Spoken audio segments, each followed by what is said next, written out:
কোরআনের আইন মেনে যদি চলো সমাজে ও রাষ্ট্রে, চুরির ভয়, ডাকাতির ভয়, জেনার ভয়, হত্যার ভয়, সন্ত্রাসের ভয় কোনো ভয়ে থাকবে না। ওয়ালা হুম ইয়াহজানুন, চিন্তাও থাকবে না। খাওয়া পড়া, শিক্ষা, চিকিৎসা, বাসস্থান, এগুলির কোনো চিন্তা থাকবে না। কোরআনের সমাজে সব কিছুর গ্যারান্টি দেওয়া হবে, সবগুলি পেয়ে যাবে।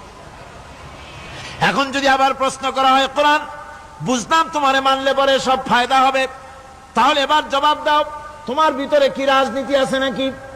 আমি তো মানুষ, আমার রাজনীতি করা লাগে। Man is social animal. আমরা তো জঙ্গলের পশু নই, আমরা তো মানুষ।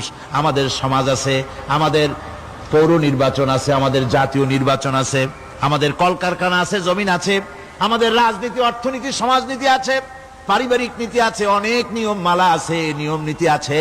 তোমারে মানলে তোমার ভিতরে কি ওগুলো আছে নাকি, সে কথা বলো। কোরআন তার জবাবে বলে, وَنَزَّلْنَا عَلَيْكَ الْكِتَابَ تِبْيَانًا لِكُلِّ شَيْءٍ وَهُدًى وَرَحْمَةً وَبُشْرَى لِلْمُسْلِمِينَ। কোরআন জবাবে বলে, শুনে রাখো, শুধু অর্থনীতি সমাজনীতি নয়, শুধু রাজনীতি আর শিক্ষানীতি, যুদ্ধনীতি নয়, তোমার জীবনে যা কিছু দরকার, ইহকালে যা কিছু দরকার, পরকালে সব কথাগুলি আল্লাহ রব্বুল আলামিন আমি কোরআনের সিনার ভিতরে খুলে খুলে বর্ণনা করে দিয়েছেন।